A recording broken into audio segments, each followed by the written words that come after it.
You are watching Access LaPorte County, Channel 97.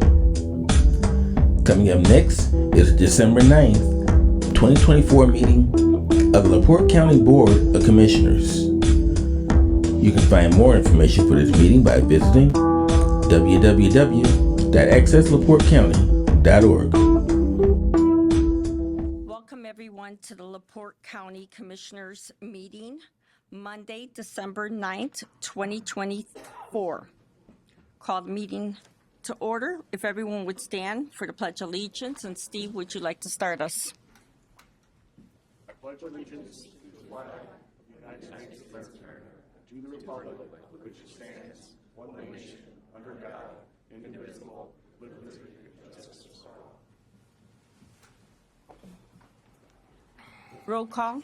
Commissioner Brzezinski, I'm present. Commissioner Grammarosa, Present. Commissioner Haney. Present. All three physically present.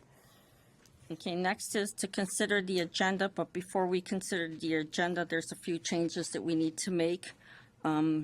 First, we'd like to remove 9A because we will be starting interviews this Friday for the small shelter director. We'd like to add requests for ARP, exterior and interior cameras for security at the Michigan City Courthouse. We need to do an upgrade for door system in LaPorte County Courthouse, and we would need an update for storage for security cameras.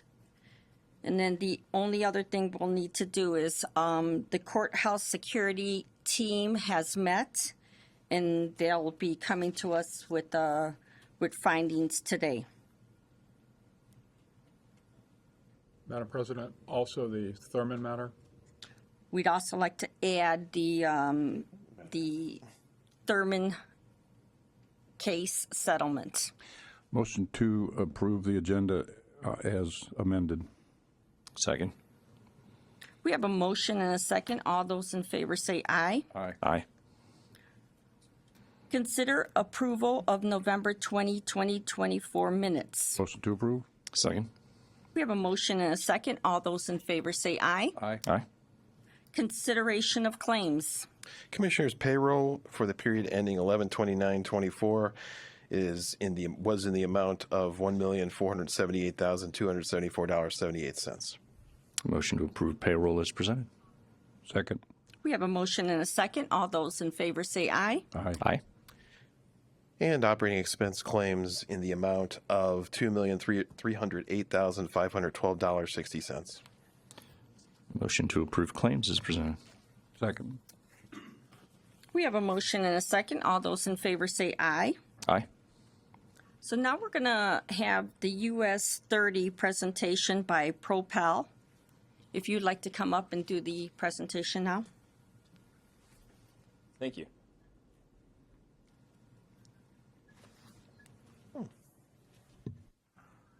So my name is Scott Sandstrom. I'm with CDM Smith. We're working on the Propel US 30 West study for INDOT.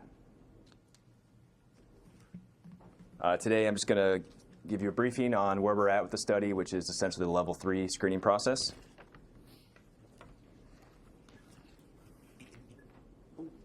Get it fired up here.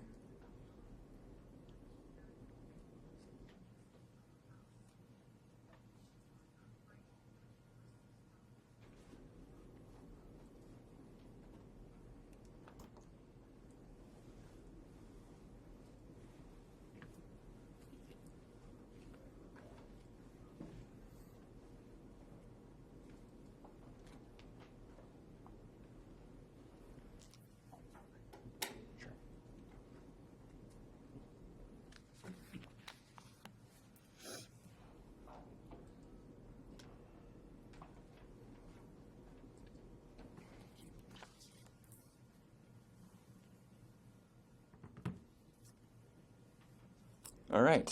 So as a quick refresher, the Propel studies altogether include 180 miles of US 30 and 31. The Propel US 30 West study starts in State Road 49 in Porter County, going to Beach Road in Marshall County, and then along US 31 south to County Road 700 in Fulton County.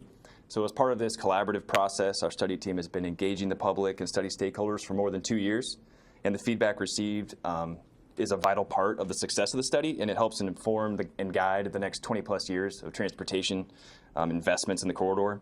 We don't anticipate that the Pell studies will identify or recommend a single build alternative. The studies create a reasonable set of alternatives that could move forward as part of NDOT's regular call for projects, which is typically a 5-year process. You can move forward. This is the study schedule. As I said, we began about 2 years ago. We're now at the level 3 analysis, and we plan to finish the studies early next year. We also went through 2 previous alternative screening steps before the level 3, the universe of alternatives, which looked at 55 different concepts along the corridor, narrowed it down. Then level 2 analysis, which looked at some of the more heavily traveled intersections. There was 29 primary intersections. And then from there, we're now at level 3, which essentially is taking what we looked at the primary intersections, looking at the rest of the intersections, and tying it together with a facility type, essentially, with the segments. I'll just continue if that's okay. So the level 3 screening process was an 8-step process. We started by defining the planning segments, moved through evaluating all of the improvement packages, which were essentially alternatives, and ended up rating each of those packages. So step 1 was to define the planning segments. Planning segments are sections of the roadway that function as a system to provide access and mobility within a geographic area. So this approach helped the study team analyze the impacts that could happen upstream and downstream of a single intersection within the segment. I'm on slide like 7, I think. 7 or 8, yeah. And so on this slide here, it does show the 15 planning segments in the US 30 West study area. Next one. There are 3 or 4 of the segments within LaPorte County. So when we looked at these segments, to define where they were, we basically looked at, okay, what intersections function together to provide access, what intersections would influence adjacent intersections if improved, what intersections should be reviewed together to ensure continuity, where do traffic volumes substantially change, and where does land use change. So after we had the planning segments, we went to the improvement packages. And an improvement package is a combination of intersection improvements and facility type, which together act as an alternative for the segment. So there's multiple improvement packages or alternatives for each planning segment. As part of the improvement packages, we looked at how certain intersection concepts may impact adjacent intersections. For instance, if you put an interchange at one location, at the next intersection, it's likely you probably have to have some sort of reduced access, for instance. We also looked at access management principles, which the next slide will discuss. And like I mentioned, we brought in the secondary intersections. This was a very important consideration for level 3. And we also looked at interchange spacing for the freeway package in particular. For instance, NDOT up first to have a minimum of 3 miles between interchanges. On this slide here, you'll see this is an illustration of the balance between mobility and access for different facility types, which is one of the considerations for the improvement packages.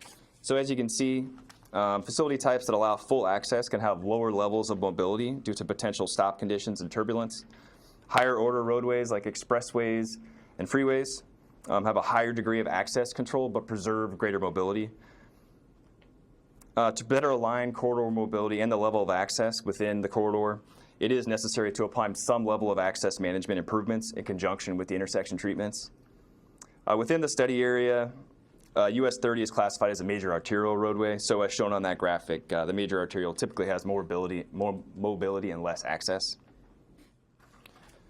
So next, how did we evaluate the improvement packages? We did this in a number of ways.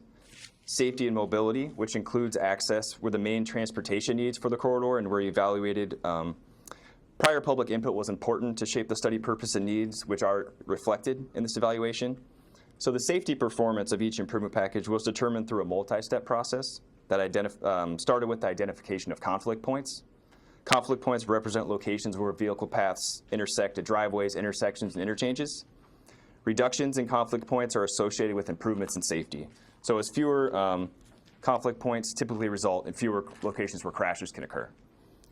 Mobility analysis looked at travel time along US 30 and 31, access and crossing points in the sense of how much distance between them would be present in each package, changes in cross-corridor mobility as it relates to the distance between crossing points, and also driveway impacts. Along with safety and mobility, we looked at costs and environmental resources. The cost is presented as a range in the report due to the conceptual and planning nature of the study. These costs will likely change as more detail becomes available. However, they do provide a useful way to relatively compare the packages in the study. Each package was also analyzed against known environmental constraints. The potential impacts shown as far as environmentally goes are preliminary and reflect the level of detail available during the study. In the next step, we evaluated how the improvement packages addressed or did not address the study goals. The study goals were defined during the purpose and need milestone and are a direct reflection of public input. The study goals were economic development, equity and transportation, multimodal access and connections, emerging technology, fiscal and environmental practicality, corridor character, and local access. So after completing the analysis, we got to the stage where we could put a rating on each of the improvement packages. So some packages were eliminated. This meant the package met the purpose and need established with the study. However, it was considered unreasonable when compared to other packages due to limited benefits and or impacts or costs. It likely does not warrant consideration as part of any subsequent NEPA studies. Some improvement packages were carried forward. This meant the improvement package met the purpose and need. However, in comparison to others, the package is considered to have marginal benefits. In some cases, it may also have higher impacts or costs. However, it will continue to be considered in future studies, but requires further analysis to determine if it's a reasonable solution. And then finally, some packages were recommended. These packages met the purpose and need and are also considered reasonable. So recommended improvement packages are considered among the best within a planning segment at addressing the identified needs with limited impacts and without extraordinarily high costs. Recommended packages likely do warrant consideration in the future with any subsequent NEPA studies that may occur. But I do want to stress at this time, no decisions have been made about the future of US 30 or 31 in the Propel US 30 West study area, and no projects related to the Pell study have been funded by NDOT. A stated goal of the Pell study is the identification of a range of reasonable alternatives. Given the needs identified within the study area, a reasonable alternative could consist of improvements at a single intersection, a string of intersections, and/or the roadway in between them. And depending on multiple factors, including statewide priorities and funding availability, improvements considered as part of this Pell study could be combined in different ways in the future to address the needs and support the goals. So it is possible also that the packages could be mixed and matched across planning segments in the future. So here's an example of a planning segment. This is the, I meant to show the Wanata one. This is a hidden slide technically in that slide deck, but on what you have in front of you should show the Wanata planning segment. Yeah, there we go. So this is an example. In this case, there were 6 improvement packages, and so all the planning segments have this same layout. And typically, they're arranged from a high access, low cost, low impact type of alternative to a low access, high cost, high impact type of alternative. So from the arterial up through expressway, expressway light, into the freeway types. And one thing I do want to point out, in particular in the Wanata segment as well, there is what we've called expressway light facility type. Residents, business, and other local stakeholders have requested improved mobility through a reduction or elimination of traffic signals throughout the corridor, but without sacrificing the accessibility to and from US 30. So after considering these comments, NDOT developed the expressway light facility type to combine the driveway access aspects of an arterial with the increased access management of an expressway. So unlike a typical expressway, an expressway light would also allow right-in, right-out driveway access. There should be, if it will work, on the 2 slides from there, there's a short video. And these are all online, and we made these for all of the carried forward and recommended packages, and it's a great way for the general public to understand what's being shown, so we can watch that. There is sound, but there's also text, so you don't necessarily need to be able to hear it.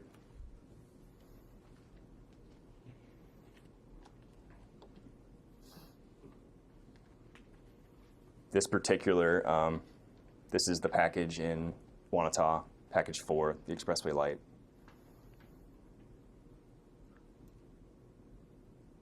We have heard positive feedback from the public on these videos that they're helpful to understand and they can give more meaningful comments back to us, so we do encourage people to watch them.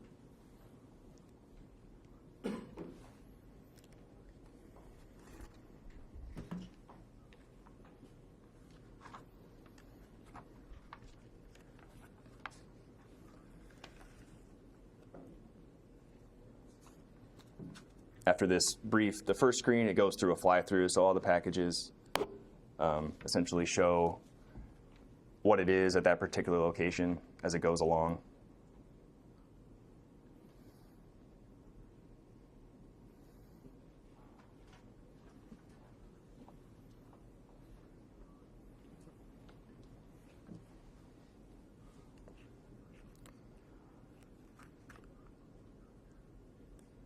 This is the recommended package in Wanata right now in the study, but there are also multiple other packages being carried forward that would still be considered. Also, in all of the segments, the no build is also carried forward no matter what. In some cases, it's recommended, actually.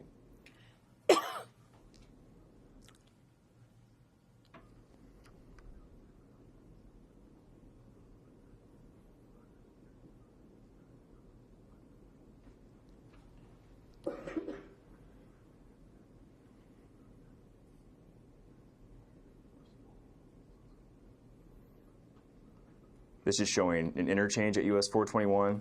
This is one potential layout of an interchange. It's a planning study, so it's not a detailed interchange study per se, but in the future, if that was moved along, there would be an interchange study to best align it in whatever location it may be.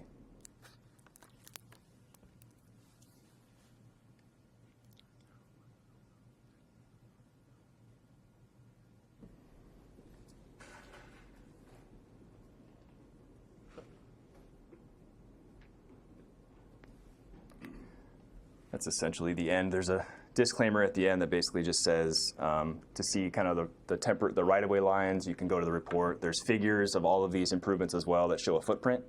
And so you can see the impacts. That's for both the environmental impacts, which included right-of-way lines that are not official by any means, but give people an idea.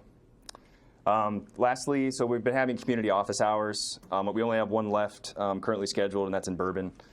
But we also have the report. If people don't have internet access or would rather see a paper copy, they're in a lot of local libraries. In LaPorte County, it's in Hanna, also Wanata, and by the council's request, we also put it, I think, in Michigan City and one other location. But propelus30.com is the best place to go for all the information. That's where the full report is. That's where the virtual public meeting is. So we did have public meetings as well in November. It was recorded, so the presentation is there. All the materials that you would have seen at the public meeting are there, but also the videos. So there's all 43 videos like this all across the planning study, which hopefully help people understand what we're saying as part of these packages. So thank you for allowing me to come to speak to you. Our comment period is officially open through December 13th for the Level 3 screening report. We accept comments at all times, but comments received within that period will have an official response and be in the final report. Thank you. Thank you for coming. Yeah. Thanks. Okay, so now we'll open up public comment.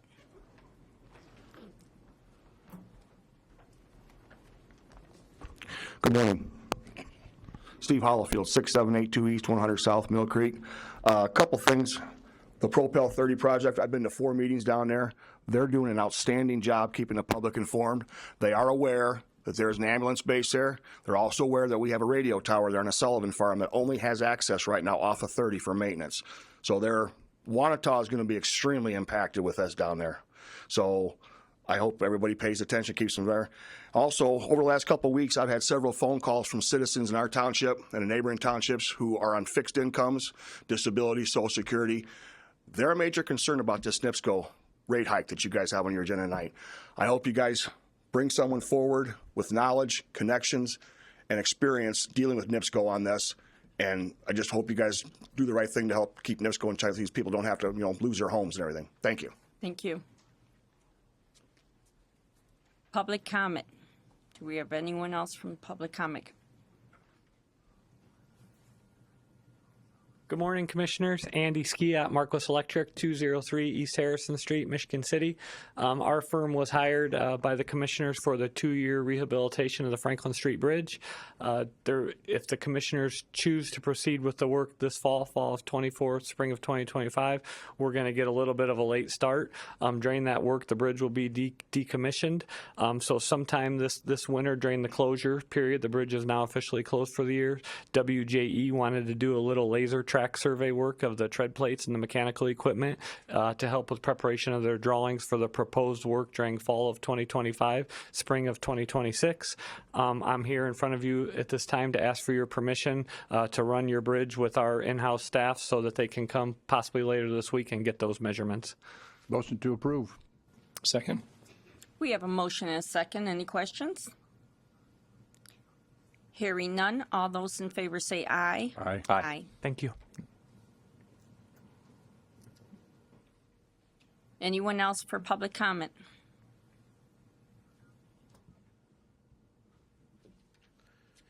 Good morning, Commissioners. Tim Stabos. I'm going to take off my auditor hat. Tim Stabos, 1501 Michigan Avenue.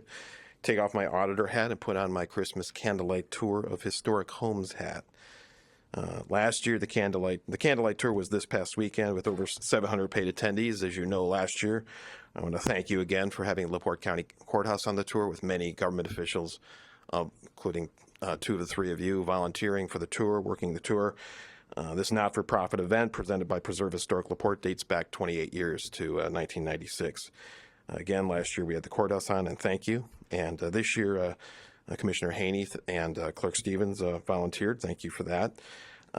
We had the George and Catherine Andrew House. The relevance to LaPorte County is that was on the tour. Catherine Andrew was the daughter of a co-founder of LaPorte County and LaPorte City, James Andrew. And I just thought I'd mention here, since that county connection, that we do have extra tour books. So if anyone's interested in that, they'll be available at the LaPorte County Historical Society Museum or from me personally. So thank you very much. Thank you. Thank you. Anyone on Zoom? Oh, come. Go ahead. Edward Arnold, 4144 North State Road 39, LaPorte. I've had multiple businesses and residents in LaPorte County and can tell you that this proposed rate increase by NIPSCO will be devastating. I once had a business in Michigan City called Saturday Sam's, large building. After 3 months owning the business, I called NIPSCO and said, I think my gas meter's not reading correctly because my bills were in the hundreds. So they came out, they changed the meter, said, yep, your meter was defective. And then instead of a thank you letter, what they did is they sent me an estimated bill for the 3 months, what they thought I should pay. And I just told them, sue me. So that's the kind of customer service relationship we should expect from NIPSCO. AEP is 4 times larger than NIPSCO. I took the top 6 executives of AEP and totaled their pay and found that NIPSCO's top 6 executives were getting paid 90% of what an operation 4 times larger than them was getting paid. I think there's something wrong there. NIPSCO is a top-heavy company that needs to go on a diet. And as far as their employees, the average employee at NIPSCO gets paid $81,000, including the executive staff. The average employee at AEP gets paid $121,000, or 48% more. So is this going down to their people? No. It's staying at the executive level. And it's not helping our community in any way. So should NIPSCO get this rate increase? I don't know. The head of NIPSCO gave himself a $2.5 million bonus last year. I wonder what his bonus will be this year if he gets this rate increase. Are the investors suffering at NIPSCO? No. Here's the U.S. News World Report from this year. 7 best utility stocks to buy for dividends. NIPSCO's on the list. Their investors are getting paid, their executives are getting paid, not so much their workers, and it's on the shoulders of us citizens. So I think you should definitely hire counsel, go after this rate increase. And one other point. If you're brave, LaPorte should consider having an REMC. Surrounded by us, there are many, many counties that are co-ops and have REMCs. And we could do that. We paid for all this infrastructure. And I'm sure that there's government programs that would assist.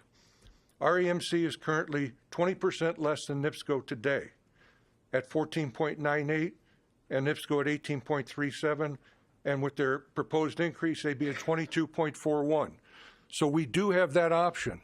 It'd take a lot of work, but we could become LaPorte County REMC and say goodbye to NIPSCO Electric. The electric portion of NIPSCO's services is a very small part of their business.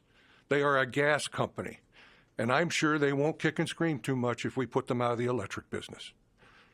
I have some packets for you, and thank you. Thank you. Thank you. Thank you.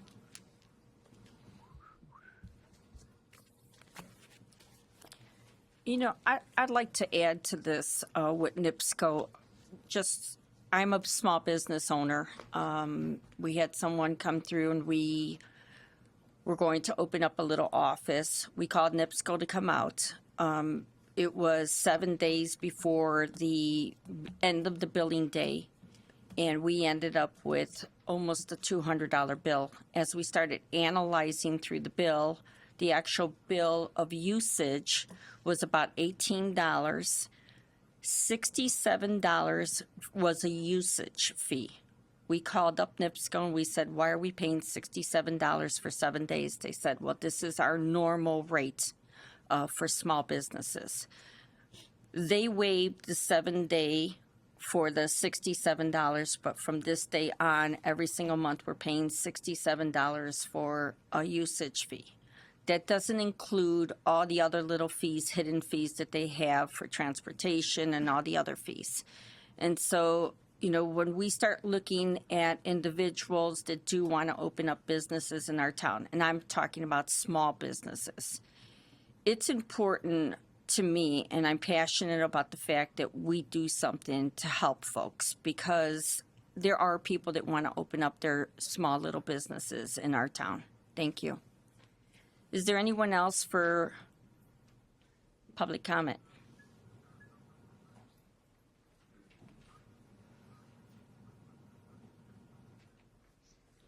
Good morning. Scott Cooley representing LaPorte County Project Management. Just wanted to give you an update on the Monday, November 25th hot water heating pipe break on the 4th floor of the jail. So we're getting deep into it now, trying to take care of all the mitigation. Right now we have dehumidifiers and HEPA air scrubbers running in all damaged spaces. We have opened up the chases on the 5th floor and the 4th floor and are currently, as we speak, breaking the hole in the 3rd floor so we can inspect those pipes and get that chase cleaned. The 4th floor remediation is partially finished. We have removed some of the floor tile, the ceiling that needed to be removed. We still have some pipe insulation to remove and replace. On the 3rd floor today, after we get the chase cut, we will start removing the ceiling tile and also removing ceiling in the back hallway, along with outside of that hallway where the inmates go into the nurses' station. Containments are up and in place in the booking, and we have not done the remediation work in there yet. Any questions? Another week, another leak. At the Commissioners' Conference last week, I saw the people from Westler, and when I told them that if we had another leak, they just shook their head. They go, I can't believe it. What's up with you guys and your leaks? I know. Yeah. Thank you for the update. Thank you. Thanks, Scott. Public comment is still open. Randy Beach, 4177 West Schultz Road. I'd like to thank LaPorte County for staying unified in keeping industrialized, commercialized businesses from opening up in our neighborhood. It's my understanding the commissioners are behind this, and quite a few other the boards that you do have, and I want to thank you for that. Thank you. Thank you. Do we have anyone on Zoom?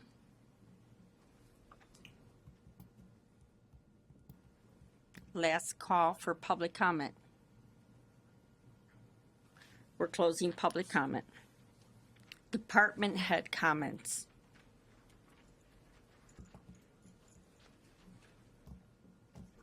Good morning. Good morning. Cheryl, Building Director. I'm calling to ask for your approval to pay the 50% down for the contracts that have already been approved by council, the JSC roof and the museum elevator.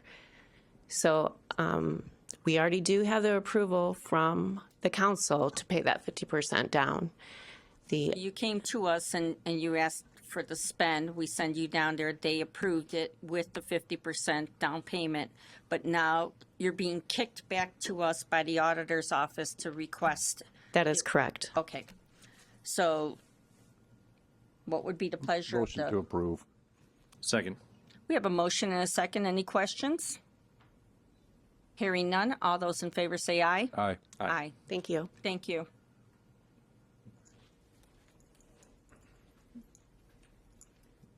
Good morning, Commissioners. Monique Thomas, HR Director. Just want to give you guys a brief update on the North Shore Health Clinic. They do have a family nurse practitioner there now. Her name is Kashawn Springer. She's available Monday through Friday, 8 a.m. to 4 p.m. And they're just asking that employees be a little bit patient because she is working independently and her appointments are running a little bit longer. Is this at the LaPorte or the Michigan City? LaPorte location, yep. I'd also like to introduce my HR assistant, Tricia White. Long time coming, but I'm glad to have her with me. Tricia, you want to say something? I just wanted to say that I come to LaPorte County with 19 years of previous city government experience. This is a step up in government for me. I look forward to working with all of you and appreciate the opportunity. And even though I've only known Monique for a short period of time, she's been very welcoming, warm. I am proud to be your right hand, and if I can, be of any assistance to you at all, to the continued success of HR and to the county, I'm happy to be a part of the team. So well, thank you. Welcome aboard. Thank you. Thank you. Any other department heads? Good morning. Good morning. Mike Seitz with the Office of Economic Development. You heard a presentation earlier about the US 30 upgrades. I would just sort of like to give you a little report on what the coalition has been meeting and talking about. The commission, US 30 coalition is made up of governmental officials from all the counties and cities along the corridor, and they reviewed the report, the Pell study, which is divided into two sections, a western section and an eastern section. But they came to the conclusion that they would like to see the elimination of J-turns in the report. They would like to see the US 30 become a freeway. They would like to see long on and long off ramps of the freeway to make sure that for safety purposes. Some of the public comments that we've heard from the residents of Wanata was that they think that a bypass around Wanata would be beneficial because by going right through the city of Wanata, it would just cut the city in half. And by having a bypass around Wanata, that also expands the opportunities for what I like to call an economic development corridor, that if it's planned right, this could bring an avenue of new business ventures along that bypass for economic development purposes. the coalition also, right now, a lot of the improvements and a lot of the discussion has been at the district offices. The coalition is going to suggest that we deal directly with the central office and not segment it with the district offices. Part of the recommendation of the coalition is to look at alternative funding sources for the development of this corridor. And one of the funding sources is that Jim Pressel has a bill to make I-70 and I-65 a toll road. And he envisions that the resources, the money collected from that toll road would be sort of distributed just like it was with the Indiana toll road, that each county in the state would get a certain amount of money, and that amount of money would be divided amongst the cities within your county, and it could be used only for economic or for transportation purposes. And that's, like I say, one of the coalition's main goals was to find alternative funding sources to help pay for this upgrade of US 30. Now, again, like I stated earlier, this is all from the coalition, the committee that meets every month on this study. My attendance at the Wanata briefings that we've had with the public, there's really two consensus. There is the for the bypass, and the other is no build, don't do anything. Now, it's my understanding that the town of Wanata and some of the other town boards have not met yet to discuss these alternatives. And the reason I bring that up is because Friday is the NDOT's deadline to receive comments for this particular study at this time. I'm sure there'll be other comment periods, but for this part 3 of the study is due this Friday. And I don't believe that without the participation of the local town boards to pass what they want, is that LaPorte County is not in a position right now to make any recommendation to NDOT on what to do with this situation. That's just my personal opinion. I don't see how we can, how you as a county commission can make a recommendation that has not received any backing or any support from the town folk in southern LaPorte County. So but that's just my opinion. So with your permission, I will send an email to NDOT stating that, with your approval, that the county is not in a position to make a recommendation at this time.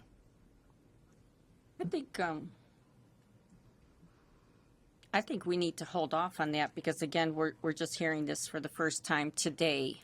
If they're going to turn 70 and 65 into a toll road, I understand that we gained some benefits, but there was also something written when 80 became a toll road, and wasn't there some kind of a clause, and I think we'd have to look into this with legal, that nothing could be built. And again, we're trying to handle something that is a state issue, and we're a local municipality, and the reality is I don't believe, have you been notified about this prior to today?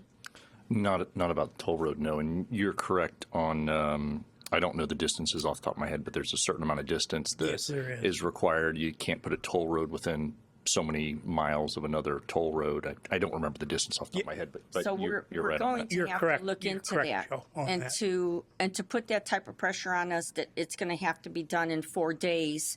You know, we can investigate.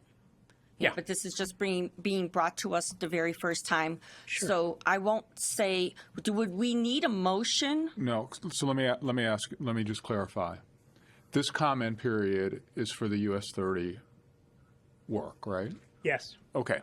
And this comment period is for what portion of the work? The whole. Okay.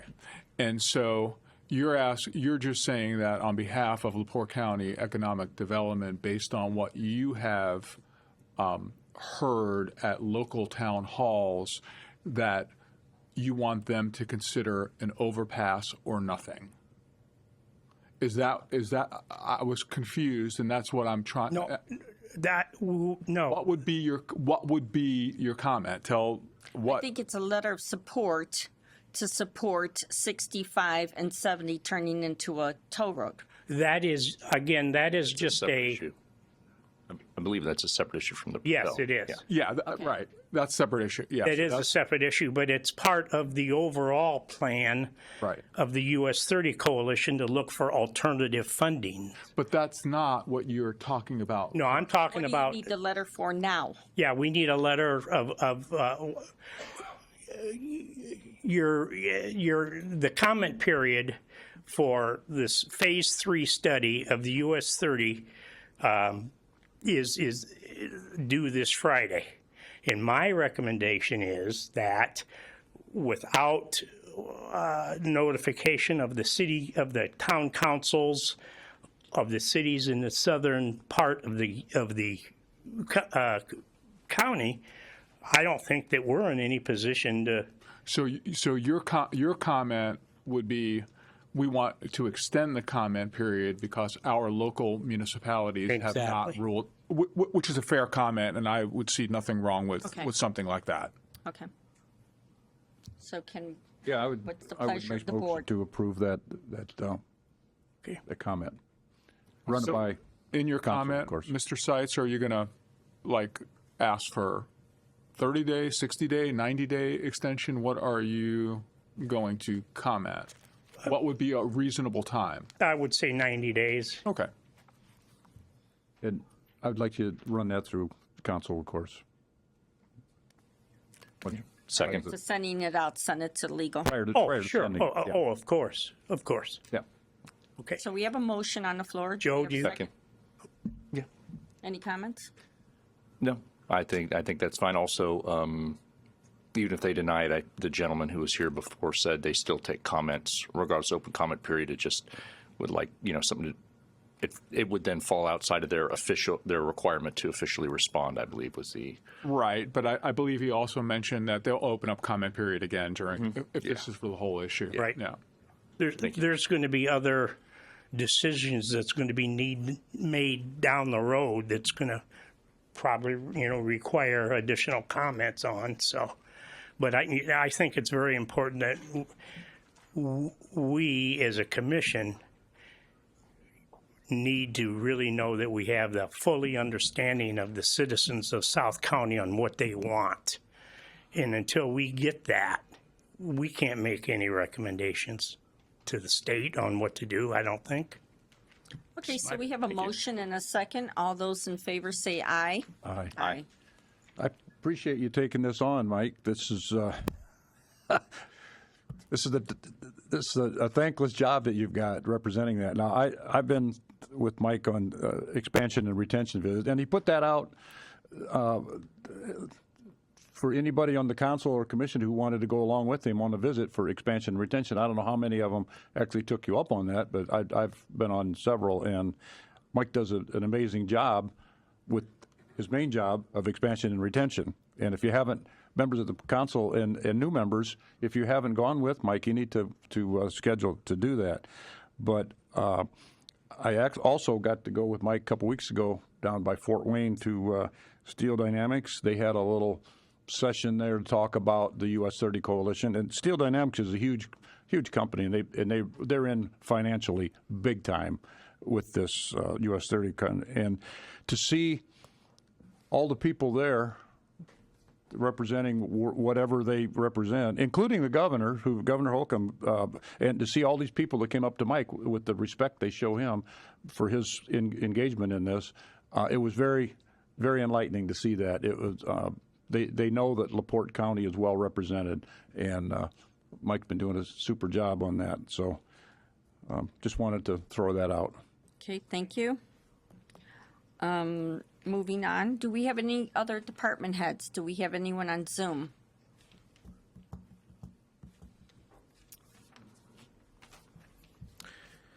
Good morning, Tim Stabos. I'm speaking as the county auditor. Did you hear that, Mr. Friedman? Excuse me, you are addressing the board, and you I'm are speaking not as the addressing Yes, ma'am. people in the So I want to make audience. sure that was heard. So I'm speaking as to proposal 11G. As the auditor of LaPorte County, my recommendation to you is that you independently evaluate the merits or dismerits of the NIPSCO proposed rate increase, that you study that independently yourselves and make a determination of what is needed or not needed. And that if you choose to go with an attorney, my recommendation would be that you get RFPs and RFQs and consider other attorneys. Because I would make the point, in being a student of LaPorte County for over 30 years, that Mr. Friedman's been the attorney that sued, excuse me, I'm speaking, that he has shamelessly mixed politics with the issue we're not of gonna go there. We're not gonna NIPSCO. have you Excuse come me, up here. Madam. And that he has exploited the taxpayers of LaPorte County over this issue, and has shown a willingness to repeatedly prostitute the taxpayers of LaPorte County over the issue of NIPSCO. And so You shut it's off the mic important to the- that you get Shut off the mic. RFPs and RFQs. Mr. Turn off Stabos, the can I, Mr. Stabos, can I say one thing? Your point is that you suggest they do RFQs. Let's not just attack Mr. Friedman, because then he's going to come up here and have to defend himself, and that's not going to do anything for the benefit of the county. We understand that you would request that they put it out for an RFQ. Okay. Okay. So let's just Thank you. okay. Let's just leave it. Again, Can we leave that it? is not can we leave the it at that, choice please? of an auditor. That's not the choice of the auditor, sir. You are up here, sir. Please, let's move on. Your comment was heard. Let's just move. Thank you. Let's just move on, please. Thank you for your comments. Thank you. Any other department heads? Any other department head comments? If not, I do. Okay. So this past week, the reason we had to move our meeting to today from last Wednesday is because we all attended the Indiana Commissioners Conference in Indianapolis, which I always find to be interesting. One of the interesting things that we talked about was government waste.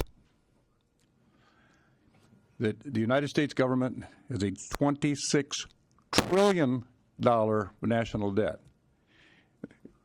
And, you know, people say that, oh, yeah, $26 trillion worth. Well, what does that really mean? So they explain that.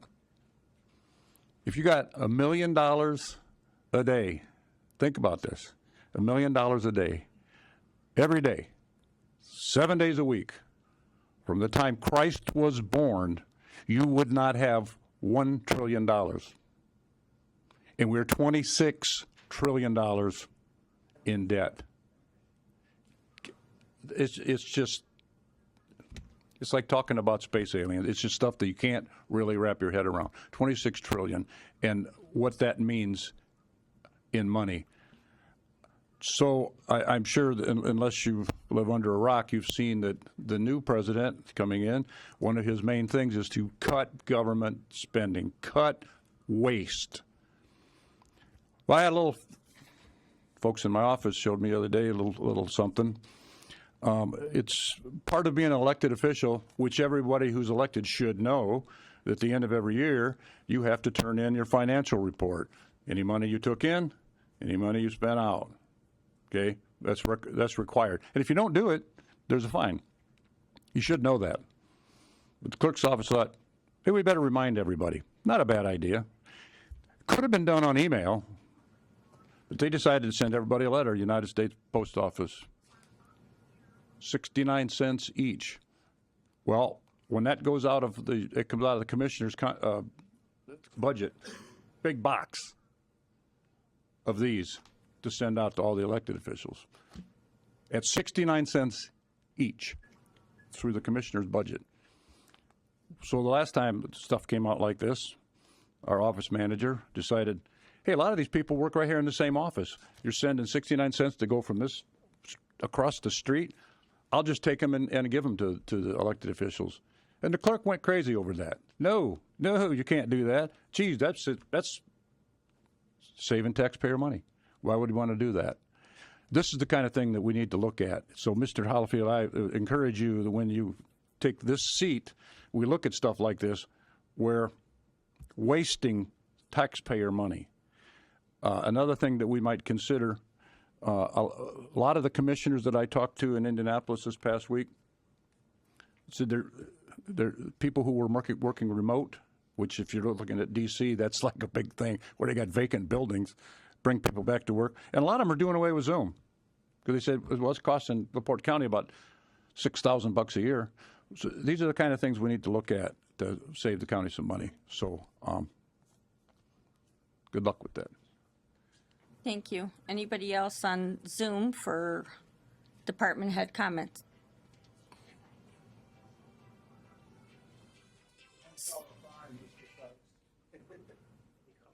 Everybody dance. Okay, hearing none, moving on. We're closing department head comments. Request, we had none. And then we're going to move on to old business. Consider sale of parcel. Should I read it out? Sure, but before you all get started, so I think part of the confusion that was going on since we put out this public notice as to parcel number 46062748-001-000-043 is that is a whole parcel.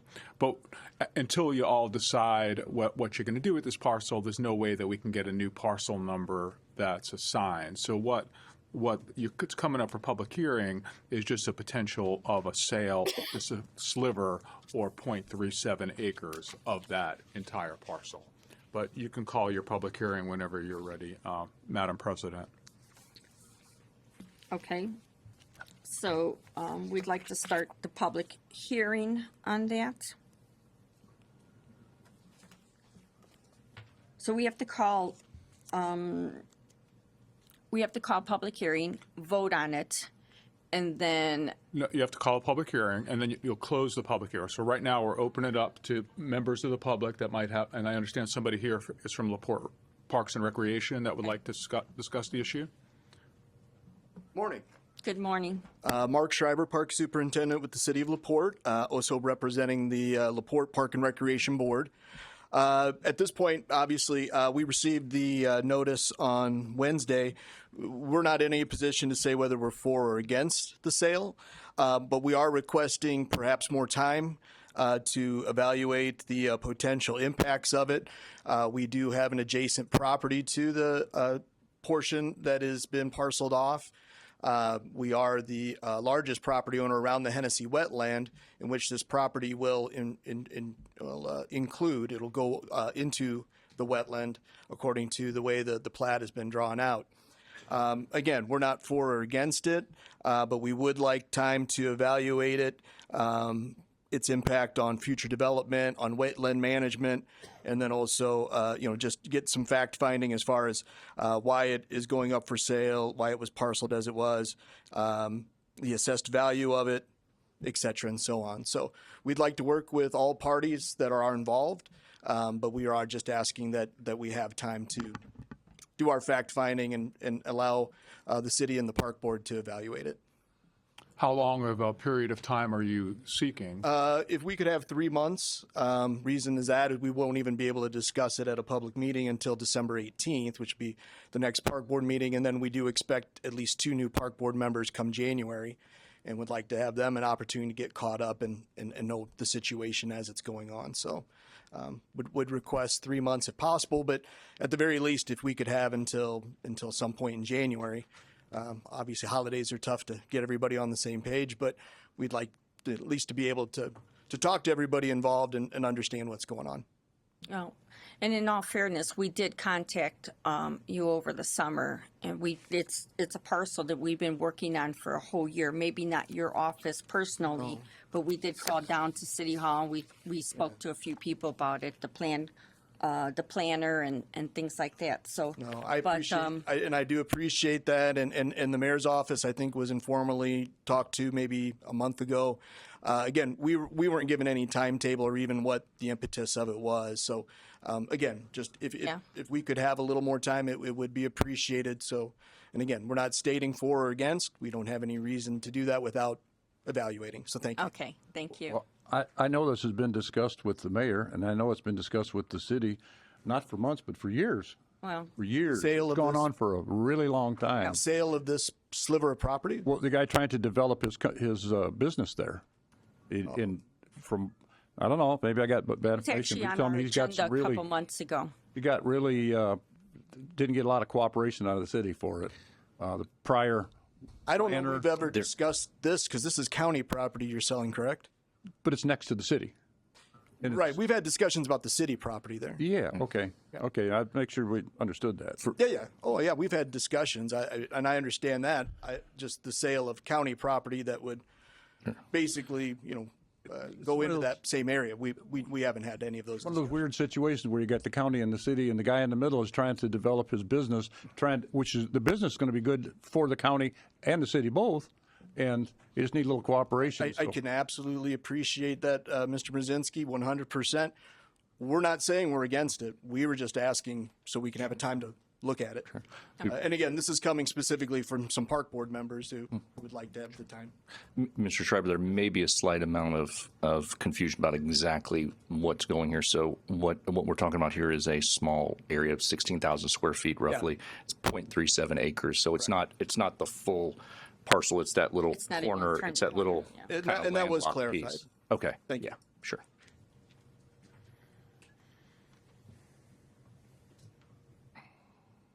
Steve Hollifield, 6782 East 100 South. On this parcel of ground, the last meeting, if it's a parcel that was talked about, the person that would like to purchase this property has taken under his own expense, his own time, his own generation to clean this property up and maintain it. Currently, right now, it is not paying any taxes to the city or the county at all.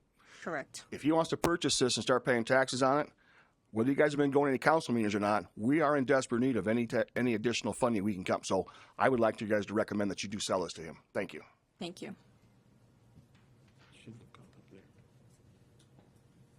Anyone else for the public hearing? Anyone on Zoom? You want to come forward? Come on. Yeah. Are you coming for the public? Okay. Oh, we're not done yet. We're not done yet. Give us a minute. Relax. Danny Streeter, 210 Crescent Drive, LaPorte, Indiana. I'm the gentleman wants to buy the piece of property. I don't think I need to say anything. Thank you. Thank you. Okay. Does that sliver actually butt up against anything that the city owns? Actually, on the other end. So On the other side. Currently, we own a section on Pine, which is adjacent to his property. North side. Then it goes down Waverly. It takes all the way down Waverly, and then it makes the kind of like the turn, and it goes right into the Memorial Park. So then the park is actually owned by the city, correct? The park itself is owned by the city? Yeah, come on up. Yes. Yeah. But the sliver we're talking about. Is owned by the county, but on the other side of, so just envision this. He's the owner on one side of the property, and as the property makes kind of like a C or a U shape, on the other end of that property is owned by the park district. Right. I've been out there on the scene. I've looked. You've been on the property. Well, come on up so we can hear you. Yeah. Yeah. No, come on up. It's okay. No, this is why we're having the public hearing. Streeter's comments. So you got a Schreiber and a Streeter here. A long history together. Hatfields and McCoys, or? Oh, no, not at all. Not at all. The sliver. No, so the city does, the park does own a piece of property that is behind. Right, like I said, that went is up to us. that is behind the property that Mr. Streeter owns. So that would abut up to this sliver as according to the drawings that we have. And that's why we were informed, I'm sure, as an adjacent property owner. And again, that's all I'm saying is if we could just have some time to evaluate it. I'd have some discussions with Mr. Streeter about it, and just see what the impact might be. That's all. Okay. So this has been going on for 20 years, literally since they started the Pine Lake Avenue widening reconstruction. Yeah. Rich, you talked about taxpayer waste. All my taxes are paid. That will go on the tax roll, and I will pay the taxes on that. I maintained it, your property, their property. What happened this year, I'm not going to get too deep into this, but my son played football at Indiana University, graduated with a business degree, and I encouraged him to come back to LaPorte. That's what the mayor says we need to do. He married an All-American basketball player from Chicago.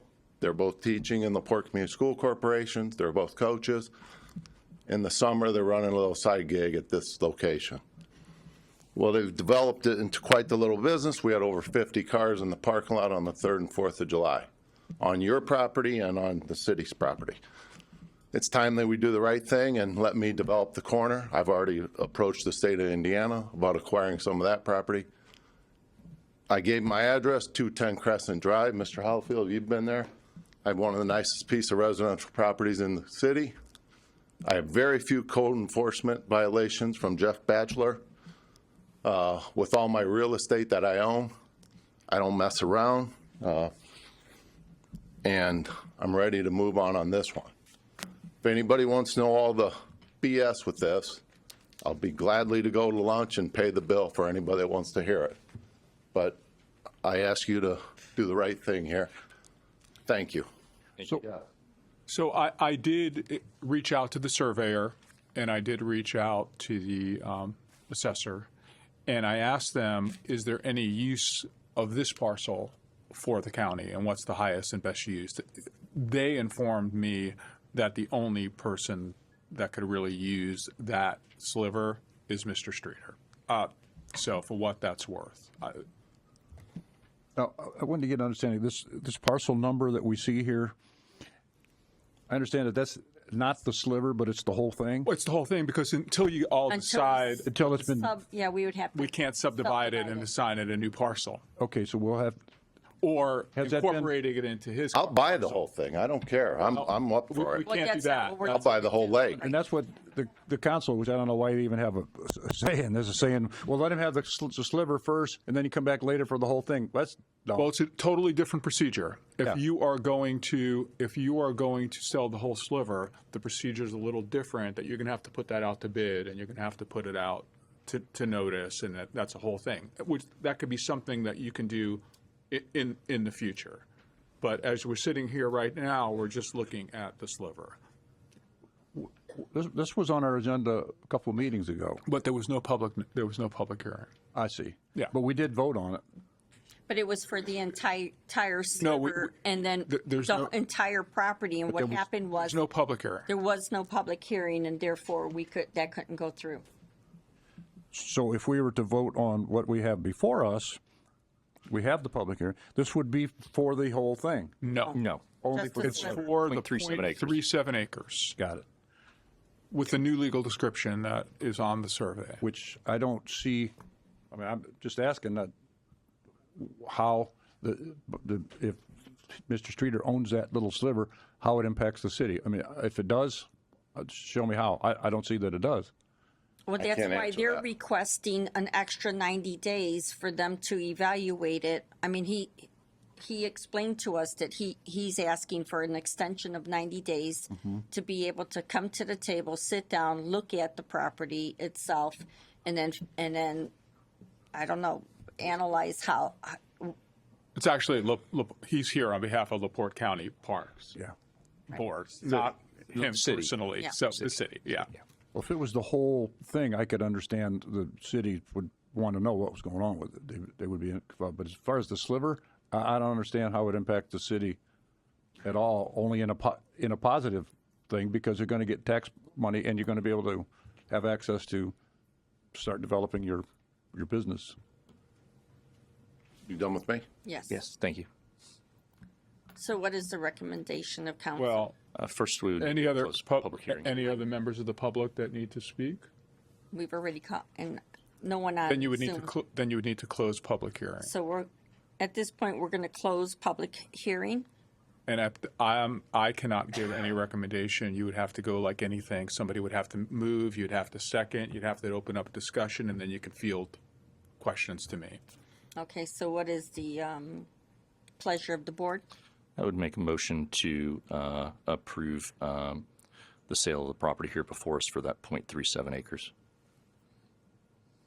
So we have a motion to sell the 0.37 acres that's before us here this morning. Oh, yeah, I'll second that. Okay, so we have a motion and a second. Any more discussion?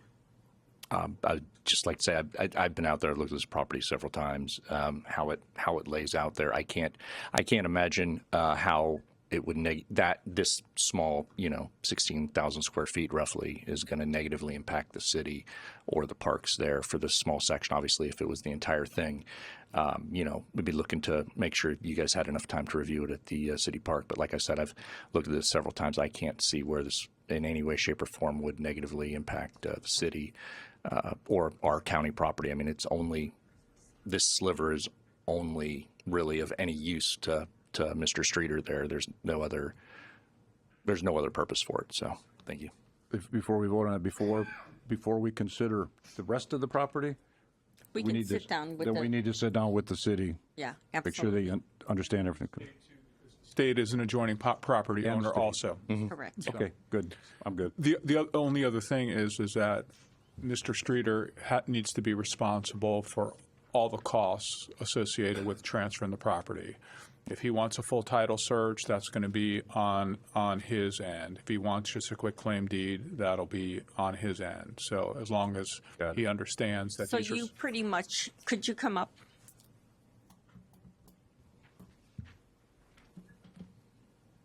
So I'll handle all that. So to date, just so that the public understands, you have assumed all the cost.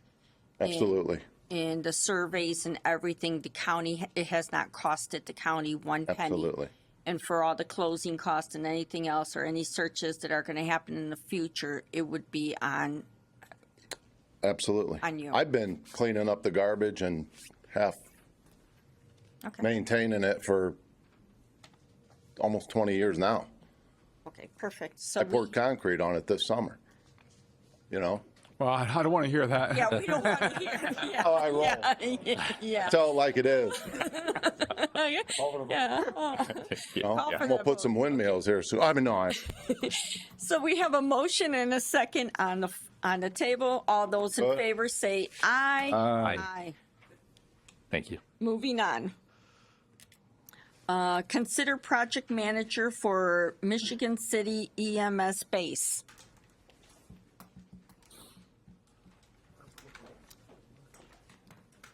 Mr. Sullivan will be presenting. Yes, Gary Sullivan, the LaPorte County engineer. Yeah, I just put out for bid the EMS building upon the request and approval of the commissioners. We've got a pre-bid meeting on the 6th of January and the bids to be opened on the 20th. And at some point thereafter, it's 90 days for the bid for the contractor to hold the bid. And so at some point in time, I would like to have assistance. If you're familiar with the last project, the building was supposed to be moved. Then we decided not to move the EMS building, but design a new EMS building, and it was quite the wasn't one of my better design projects. I only had a very short time to get it done. We did get it done. It seemed like a good job. But Larry Lewandowski was the building maintenance manager at the time, was of significant benefit to getting everything done and make sure it was done properly.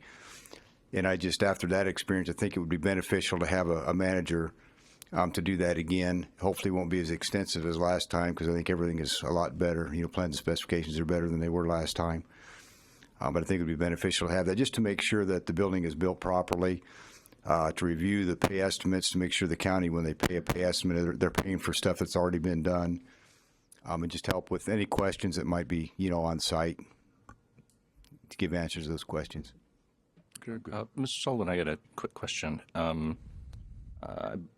Is project manager or construction inspection services you're looking for? Yes, it's more. I was looking for more of a construction inspection services. The contract they sent out, or the proposal they sent, was more of a project management. I guess you could say that inspection services and project management sort of overlap each other a little bit. You know, they do review a lot of the stuff that is sent back then to the engineer to look at. I would, you know, the shop drawings and stuff, I could look at those and also have them review some of that stuff. Mostly I was interested in having someone on site to make sure that the work was being done properly and that the pay estimates that we put out and paid for the work was actually done. All right. I would make a motion to engage for construction inspection services in that scope that we had talked about before. Okay. You know, a couple hours, you know, whatever it is, a couple hours a day, just to make sure that everything's getting checked the way it's supposed to be, to give an extra set of eyes on there. Right. I anticipate that be maybe a couple hours a day, maybe not even every day. Sure. But just to make sure that, you know, everything is being done properly. Second the motion. Thank you. So we have a motion and a second. Any more discussion? Hearing none. All those in favor say aye. Aye. Aye. Thank you. Just one point of clarification. Are you going to request the assistance at the pre-bid walkthroughs, or are you going to handle that all on your own? I can handle the pre-bid, the walkthrough, that once the construction is complete. Absolutely, I would like them to be involved in that. I mean, it would be beneficial to have them involved in the pre-bid, but I can keep them informed of any addendums and all the questions that would be answered. And so but that wasn't before, and so that wasn't the motion that was made. That's why I was asking for clarification. We can wait till inspection, yeah. So I don't know when construction will start. Obviously, there's some time. We've got 4 months probably before at the earliest it will start. So do we have to add anything to that? Well, I guess I'm just sort of confused as to the scope, just so we can clarify the scope, so at least LaPorte County management knows the scope. Sure. So, so do we have to withdraw the motion first? You could move to amend, or maybe just clarify the record. Yeah, just to clarify on the record, we had spoken a little bit about this. You know, talked about some construction inspection services, just like, you know, you kind of laid out here. You know, a couple hours a day, you know, whenever you need it, to make sure you get eyes on that things are done right. Right. Now, this would be more of an on-call. I mean, Andy's here. He can explain too, but I'm understanding this to be kind of an on-call per hour, the way their contract is set up, per hour, so as they're needed. And, I mean, obviously, they could let me know, say, hey, I need to be here for this or that. So they, you know, I mean, there'd be issues, but it wouldn't be it's more of an on-call type agreement. Mr. DiMartino, would be cleaner if I made another motion to clarify that would be under the direction of our county engineer. He could direct those services. Yes, but as to the vendor, I think the vendor probably needs to try to understand, because I don't understand the scope unless there's a written scope. You know what I mean? Just so there's not a problem later on. Sure. However would be best. So again, you know, because it kind of sounds to me like you're gonna lead, and you're gonna call them when you need them. It's gonna be on call as needed, or so in essence, you're the actual project manager. Well, that's what I was planning on doing. Yes, being the project manager, but we would definitely need assistance through an inspection contractor to verify, you know, the items that I had talked about. And it would be, I mean, it'd be an on call. I wouldn't have to call them every day. I mean, we could have an agreement. You're going to be out there such and such. And if they need to be out there more than that, then they could let us know, and then we, you know, could agree to that. That's what they have is, you know, per hour on their scope. It's a per hour for different functions. So we could, I mean, that's my understanding, is we just request them to do these different functions at that hourly rate. I don't know if you want to. Very good. I guess I would want to know from the vendor, is that even possible, or the way it's set up? I mean, We do that on a lot of inspection contracts, but we'll let them see if they always agree with it. It's nothing uncommon. well, I know it's not uncommon, but let me give you a for instance. On the 300 North project, we had a lot of issues that we're trying to clear up now when we had Absolutely. the consultant coming in.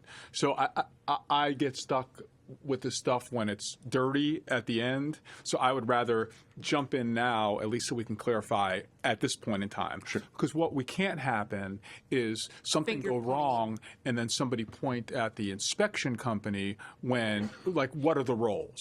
Sure. I guess that's my only concern to advise you. Does that make sense? It does. Thank you. Good afternoon, Andy Skiat, LaPorte County Project Management, 203 East Harrison Street, Michigan City. I am the shareholder for LaPorte County Project Management, the sole shareholder. So Mr. Sullivan had previously emailed, and he was very clear in his request that he wanted, which was a limited scope, similar in line to what Commissioner Haney proposed in the original motion. I believe, I don't even know if we got into the weeds, but I either talked to Diane or I don't remember you about that scope possibly, but definitely Jay. And I am the one that proposed on our behalf the full project management scope. Mainly, we're very appreciative and very thankful for all the work the county gives us on the Board of Commissioners. It's not a matter of us here looking for more work per se, even though at the end we will probably end up with more work. It's strictly a matter of trying to do our job thoroughly and at the end not be stuck with the liability for something we weren't involved in. So when we're project management or construction inspections, at the end of the day, if something's missed or something goes wrong or there's a question with the subs on what they bid, what they didn't bid, what they're going to get paid for, what they're not going to get paid for, was that in your scope, was that not in your scope, was that performed properly? That's not the discussion we had. I'm not comfortable as the shareholder. I would take personal responsibility financially and reputation for those errors should they exist, and I wasn't comfortable with accepting responsibility for a project, extensive project, we'll call it, substantial amount of money that's going to be important to the county. There's also going to be part of this project, there's going to have to be a move that hasn't even been discussed about. So to demo that building and reconstruct a new building, the EMS staff that's currently there is going to have to be relocated. So when you relocate them, there's going to have to be some construction with that. There's going to have to be some coordination between the departments to move them. And I didn't want my scope, nothing against Mr. Sullivan either, I didn't want my scope to be limited by someone calling as needed, and then down the road, if or when there's a problem, whether that be performance or financial, then I'm the one that, well, you were hired for construction manager, even though we weren't allowed to be in a position where we could fill the role that we thought it needed to be filled properly. Certainly you can say that that's going to cost more money. It definitely is, and someone could turn that into they want to make more money. That not making more money but paying more money will absolutely be part of the equation, but it's mainly for protection of me personally, our staff, and the county as a whole when the project is done, just to be clear on our end. Sure. And that's why I said construction inspection as opposed to any management type of role. This would be if the movement and that type of stuff would be part of the scope, then yes, that wouldn't be part of just the inspection of the building. I don't know if you were aware, I did include the demolition in the bid specifications for the building. For the main reason is because everything has to be moved and the building demoed before the new building come up. So I included it with this contract, so the contractor with 90 days. So once we let the contractor, they'll come back with a proposal for their timeline. So we're looking at 4 months probably before anything gets started.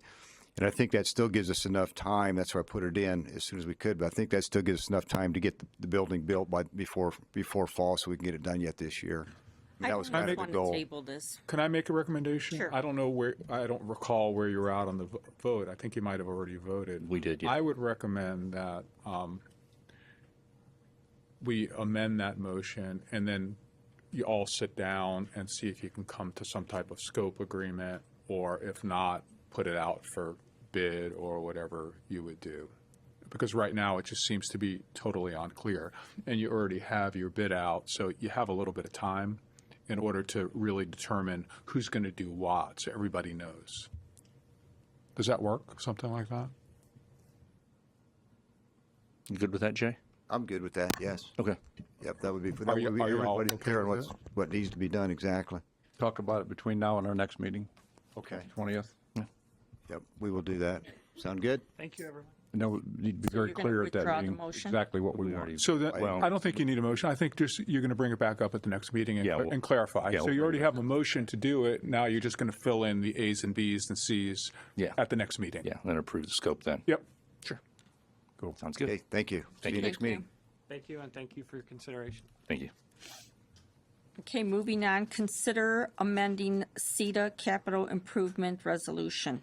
Okay, so last month we entered a generic capital improvement plan, and you heard Ms. Lozinski coming up and saying that, asking for the 50% payment for the Juvenile Services Center. The council actually approved payment for that through Economic Lit, and in order for us to dot all our I's and cross all our T's, we are asking to amend the resolution just to add paragraph E. Under 3E, it's just going to say other expenditures for any lawful purpose. And that way, expenditures like the JSC roof can be paid for. I'd make a motion to that effect. Second it. We have a motion and a second. Any discussion? Hearing none, all those in favor say aye. Aye. Aye. Aye. Moving on to new business, consider 2025 holidays. Motion to approve as presented. Second. We have a motion and a second. All those in favor say aye. Aye. Aye. Consider Plan Commission recommendation for rezoning of R1A to A in Cool Spring Township. Before you get started, I reached out to Mr. Beege, being the attorney for the Plan Commission. Okay. And he informed me that because this has come through the Plan Commission, it doesn't need to be treated like all the other ordinances. It only needs to be one reading. So I just wanted to. Read that by, Right, so if you're going to do, I would recommend, but it'll be your pleasure that we get a motion to read it by title read it only. by title only. And then vote on that. Second. So we have a motion and a second. Discussion. To read it by title only. Okay, Just I'm looking for it right now. I can't No, find it. I'll handle that. So Oh, okay. just vote on the reading. So all those in favor say aye. Aye. Aye. Aye. Okay. And so this is ordinance number 2024-8, amending the zoning map of LaPorte County, Indiana to rezone certain property located in Cool Spring Township from R1A to A, and it's parcel ID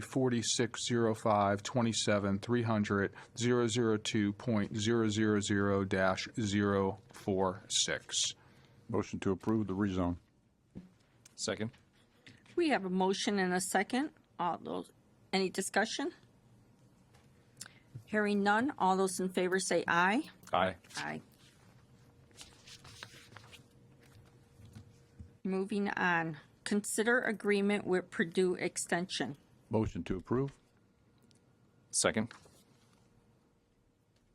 We have a motion and a second. Any discussion? Hearing none, all those in favor say aye. Aye. Aye. Consider LaPorte and Michigan City Courthouse Security Plan. This has been a mandate from the state. Commissioner Merzinski, you can talk about what you have done being part of the committee. Yeah, the committee consisted of the county sheriff, a judge of the Michigan City Courthouse, judge of the LaPorte Courthouse, the sergeant of the courthouse security, commissioner, prosecutor, chief probation officer, HR director, and director of EMA, emergency management, discussed in length, sent to the state for approval, It has come back from the state, been approved. We ran it by our council. Thank you very much, Mr. DiMartino, for going through and kind of putting it in the proper context. And at this, like I said, we're mandated by the state to do this. We did a really good job of getting it done exactly what we needed to do. I would make a motion that we accept it as presented. So we have a motion. Do we have a second? So I'll step Well, down. tell the state that you don't want to do what they want you to do. Dumbass. So we have a motion. I'll step down and I'll second the recommendation of the committee. Judge Stahlbrink is on that as well, correct? Yes, Judge Stahlbrink, Judge Thorne, Okay, so we have a Raymer. a motion and a second. Any discussion?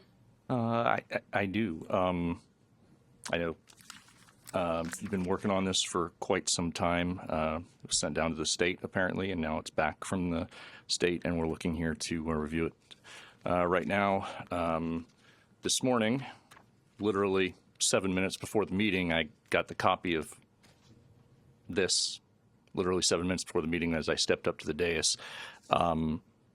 It's too voluminous to try and look through and actually decide one way or another on it in 7 minutes whether or not we should approve these plans or not. I mean, I get that it comes with a recommendation, but the fact that I'm getting this 7 minutes before the meeting, I don't think anybody could expect me to read through all this in 7 minutes.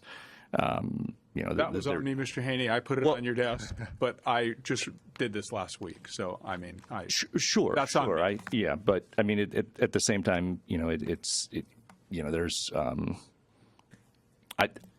I would make a motion to amend your motion to table this until we can actually look at it, because I would assume Commissioner Grammarosa also has only had 7 minutes to look at this, and I don't think it would be appropriate for us to vote on something that involves the security of the county with having no way to actually look at this. Judges on this, we have the sheriff on that board. We've actually had our legal look at it.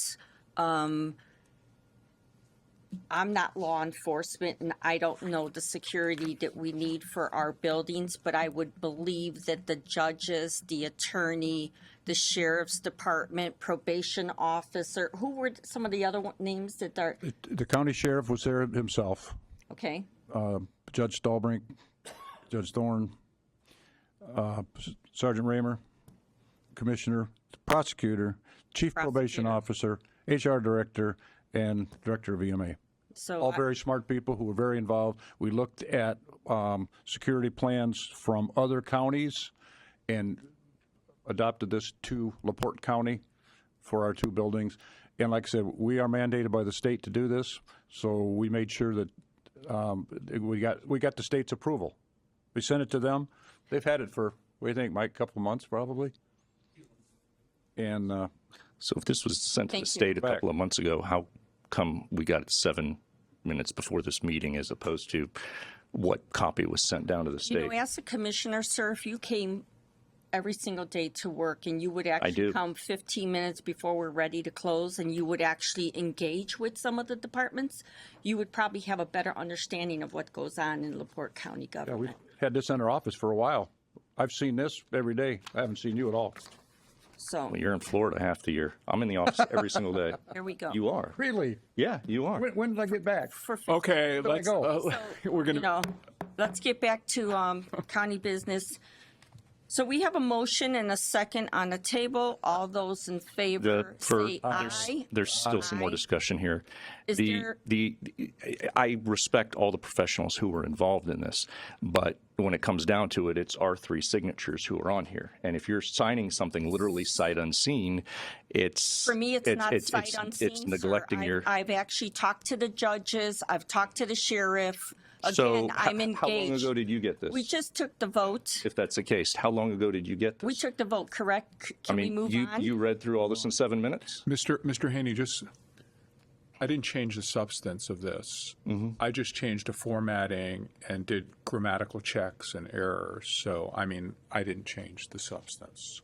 The substance was by the professionals, just so it's clear. Again, I appreciate that. I can't sign my name to something that, Okay. So you're literally voting haven't nay, read. correct? Absolutely, We I'm voting nay. We voted And aye. you're voting on something you haven't read yet. Sir, I have been engaged with, again. I'm not asking your engagement. I'm asking, again- did you actually read any of this? Yes, I have, sir. You read this in 7 I minutes. did not read that one, but I have been engaged. Again, you want to try to make somebody, you do not come to work and you want to beat up I do, somebody every else single day. who is involved with the sheriff's department, with probation. Okay, so was there a Took a vote? vote.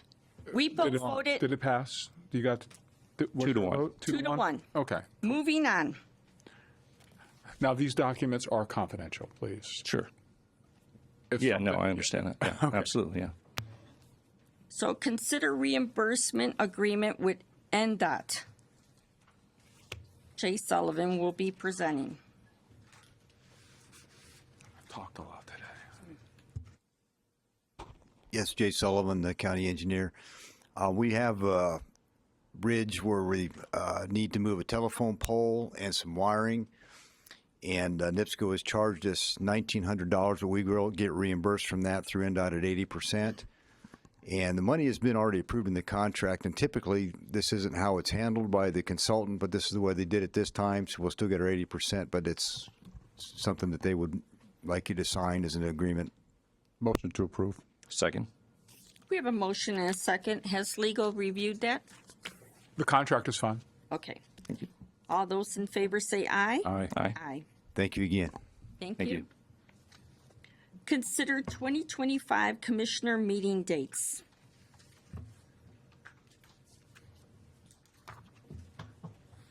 Motion to approve. I'll second it. We have a motion and a second. Any discussion? Hearing none. All those in favor say aye. Aye. Aye. Aye. Consider retention of counsel for NIPSCO request for rate increase.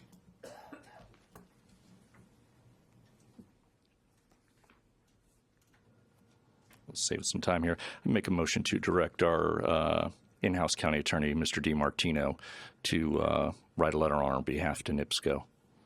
Thank you. So we have a motion. Do we have a second? No. So we'll continue with our presentation. Thank you.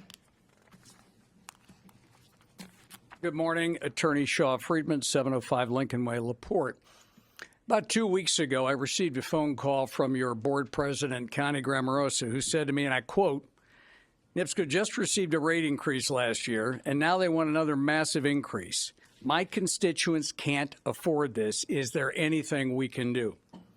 The answer I told her that night, and I will say again today, is absolutely. LaPorte County has shown over the past 2 decades that one county can make a difference. And I've got a few headlines from cases where this county was involved.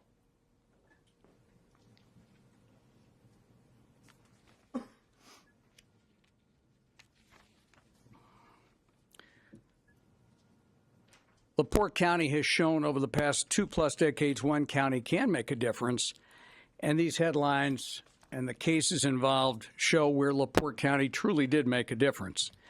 This is an issue that crosses party lines. It affects city dwellers, it affects those out in the county, small business owners, as we've heard, and families across our county. Truth of the matter is that for a long time, Hoosiers paid some of the lowest electric bills in the nation. Our state now has the 12th highest electric bills in the country, and NIPSCO charges the highest rates in Indiana. I'd like to provide for the commission and for the record a report just completed by the Citizens Action Coalition and the Indiana Community Action Poverty Institute called Bill to the Breaking Point: Harms from Indiana's High Electricity Cases.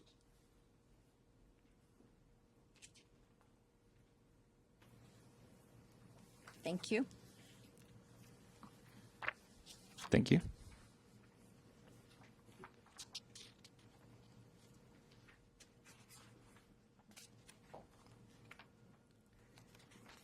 Now, I'd like to show you the next chart.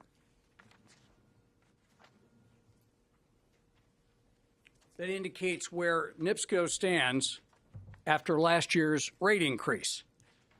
As you see on this particular chart that shows billing as of July 1st, 2024, NIPSCO's rate for 2,000 kilowatt hours is nearly $100 more than the average in our state. That's after last year's increases. Now that's 1,000 kilowatt. Again, the comparison is 500, 1,000, 1,500, and 2,000. You have to talk into the mic. Okay, thank you. Now take a look at what the latest rate increase really looks like. It's not a 20% request. We agree with Citizens Action Coalition and their chart, which depicts this as truly a 31% rate request when you include the request for an increase in the monthly demand charge, base rates, and various trackers.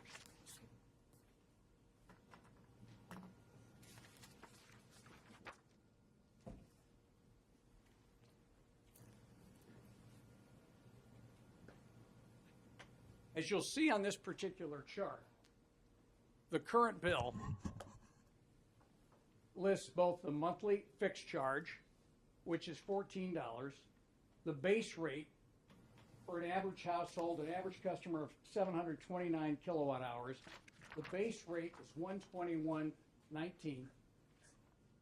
The trackers are $134. This is what the proposed bill would be if NIPSCO's request was granted. It would increase to $25 on a basic fixed charge. The base rates would go to $144.78. The trackers at $9, or essentially $178.79, an increase of $42 for the average household. That's just the average household, which essentially works out to a 31% rate increase. For the average household, as I indicate, that uses 729 kilowatt hours of electric in a month, means the electric bill goes up from $137 a month to about $179. That's a 31% rate increase. A key issue we believe we can make in the case that the IURC has previously ordered a lower return on equity, a lower profit margin, to indicate the need to improve customer satisfaction rates. Now, if you're paying the highest rates in Indiana, and some of the highest in the nation, shouldn't you have customer satisfaction that is the highest as well? Turns out that is not the case. NIPSCO's outage restoration times are the longest of the investor-owned utilities, excluding big storms. And as you'll see from the next couple of charts,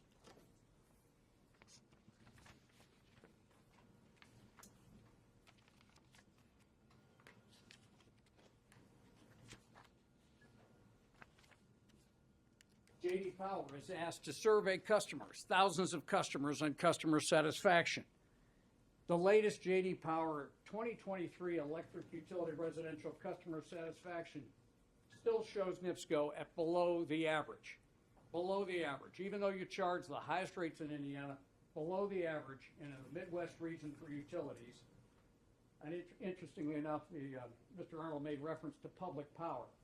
Among the highest customer satisfaction, of course, are those public power districts, such as Omaha, listed among the top at that location. Interesting as well, 15 years ago, Representative Pilath had authored a bill that would explore public power. It didn't get very far, but at least there were some who were taking a look at this issue even 15 years ago on the notion of public power, or at least a cooperative. The rates on business satisfaction, President Grammarosa, you referenced how businesses fare. It's critical that we not only have reasonable electric rates, but customer service, reliability, so that small business can respond to that. Again, despite having the highest rates in the state, NIPSCO still ranks well below average on the business customer satisfaction study. As I indicated, NIPSCO's outage restoration times are longest of the investor-owned utilities. And with these two charts, the J.D. Power customer satisfaction rankings, which consider factors like reliability, billing, affordability, and service, are lower than average on both residential and commercial customer services. And J.D. Power, as you all know, is the gold standard in customer satisfaction ratings. Frankly, last year's rate case, the 2023, the IURC seemed more concerned with how Wall Street viewed NIPSCO than the folks on Main Street. And folks on Main Street are hurting, as Commissioner Grammarosa said when she called that night. I want to introduce you to the new 20% owner of your utility. This is Steve Schwartzman. This is Steve Schwartzman, CEO and founder of Blackstone Capital, who has just paid $2 billion for a 20% share of our utility and has only pledged $250 million to help with the transition to renewables and infrastructure. If we're engaged, several items in discovery we'll be seeking is to know the details of Blackstone's investment. Is it fair that some pensioner living on Homer Street in Michigan City on a fixed income should be asked to pay 31% more a month to assure that Mr. Schwartzman and his company gets a guaranteed rate of return? What were the conditions and covenants of that investment? Why is the $250 million in infrastructure fair and not more? Blackstone has a ton of investments in renewables. Do they get preferred position? If there's new generating capacity, why not build it here in Northwest Indiana, whether it's a gas-fired plant or something else, rather than simply buying it off the grid? While I never make guarantees of performance or outcomes, working with commissioners, frankly, on both sides of the aisle for the last 20 years, we've had a good record of obtaining relief for average ratepayers in previous cases, and I think we can have an impact again. Your consideration of this today is important because there are some key deadlines coming up. We have until December 19th, that is a week from Thursday, to not only pre-file written testimony with the commission, and it would go from, generally it's the chief elected official. So Ms. Grammarosa would be filing written testimony with the commission, and we would expect to call her at the commission hearings, which begin in February, but also to file expert testimony with the commission. It is that expert testimony which is so important as well for the Utility Commission to read and to hear.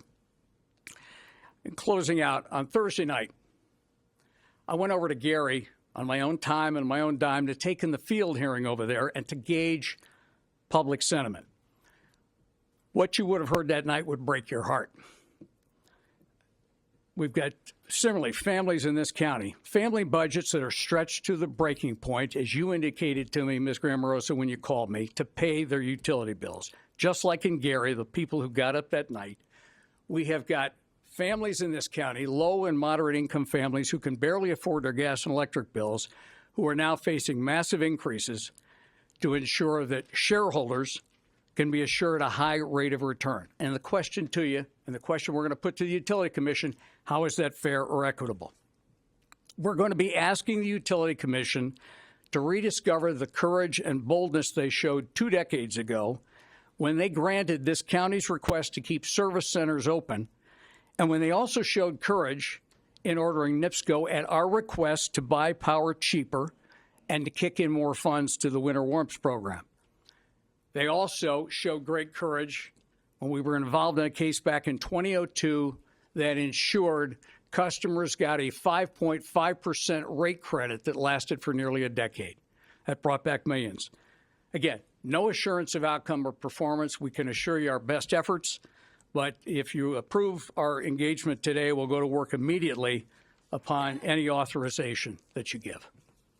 And I'm open to take any questions, but we're prepared to go to work for you as you requested when you called that night. Thank you. I know one of the requests were that you sent a letter down there. Have you ever gone down there and lobbied for NIPSCO? Have you ever? I have not. Are you aware or know how to handle the hearings? Would you be? It's a regulatory hearing. I am familiar with that, but not at the Indiana. Correct. So you do not have that experience. I do not. And you stated that you've been doing this for 20 years? Yes. Thank you. What would be the pleasure of the board? I understand the importance of it. As a member of the United Steelworkers, my 37 and a half years, 30 of those I was representative with steelworkers, and I could see firsthand how these things went. And I can guarantee you, it never trickled down to the guys who were out there busting their butt in snowstorms and power outages and stuff. They need to be held accountable, and they need to be controlled. I would make a motion that we retain counsel from Friedman and Associates. Do we have a second?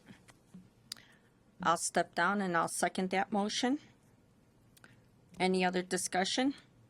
And just, again, to repeat for the commission, I sent an engagement letter that had an estimated budget for both attorney fees and expert witnesses, and so that's in front of you as well. That saw that when it came to our office. Good. As auditor, I had a financial question for Mr. Friedman. Again, you're not, Haney, this is a commissioner's, excuse me, this is a commissioner's meeting. This is not an auditor's meeting. This is a financial commissioner's. question related to litigation. You are here in the capacity of our Mr. Haney, secretary. can I ask you the question? He is a member, sir. Vote. I've got, I do have one or two questions. I see a lot of this stuff is from Citizens Action Coalition. Are they currently lobbying the IURC about? They are, and a number of other parties as well. But we would be the only governmental entity at this point, and certainly, we've had to go solo before. We've also joined with other governmental entities in the past. Do you have you in the past? Or are you currently working with the or engaged in services with the Citizens Action Coalition? I was counsel for them about 25 years ago when we won a rate case. Yes, I mean it's been that long ago. Okay, all right. So not right now. Yeah. And you're not representing anyone else or any other county entity, anything else regarding NIPSCO right now? Yes. Okay, all right. Yeah, and I don't think anybody's going to argue that the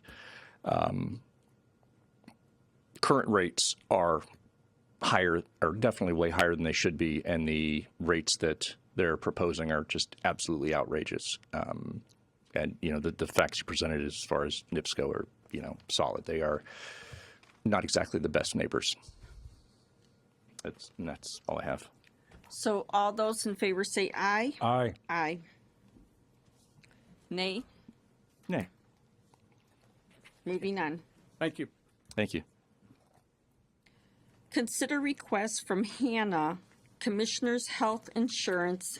Oh, we should do each one individually.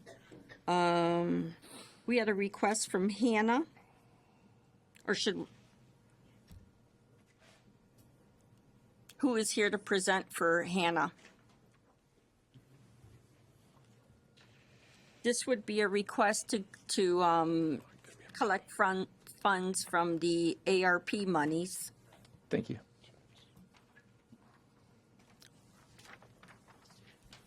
Okay.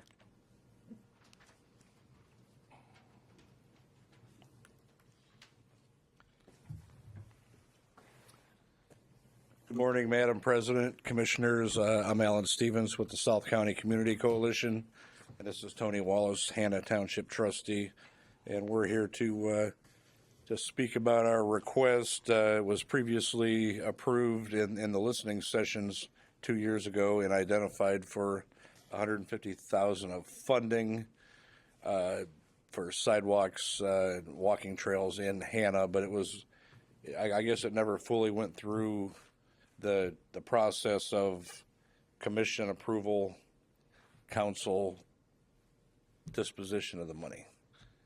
So you went to the health board, correct? Or wasn't there another agency that you went through for funding? We went to the Health Foundation. to get funds for a walking trail and a park improvement. Okay. And what came out of that? They said the cost was more than what the benefit to the public would be.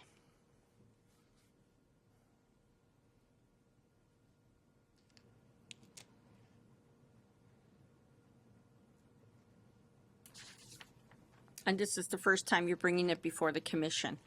That is correct. Before, when when I brought it before the council for funds, they asked that I go through the county planner to try to come up with grants to offset the cost of what we were asking the county to contribute.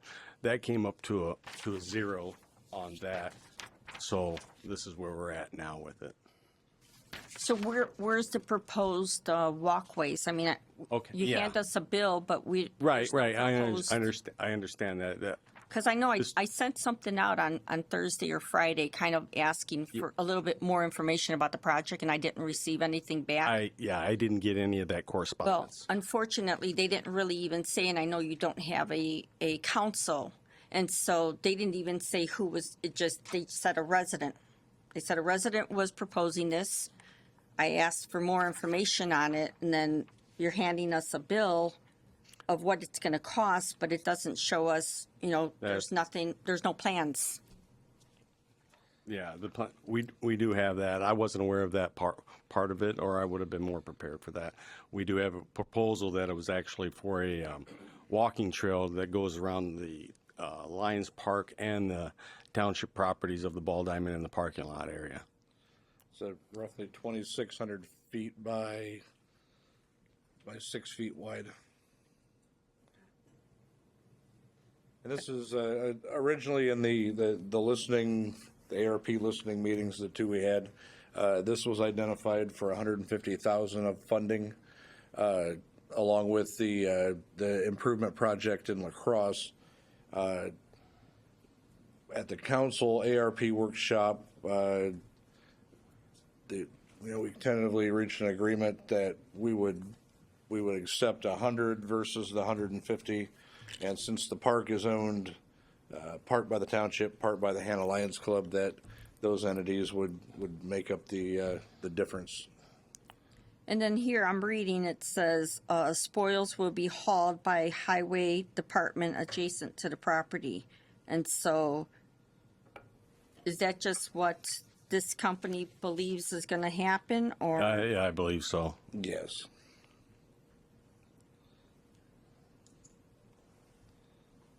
And if that's not doable either, we can find an alternate source for the spoils. Well, again, this was just, what would be the pleasure of the board?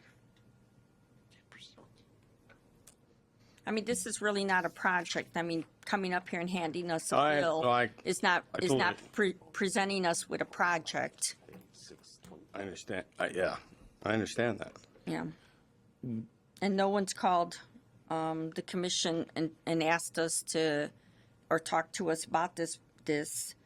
And so we became aware only because I sat in on parts of the last workshop from the council, and then I received a call afterwards.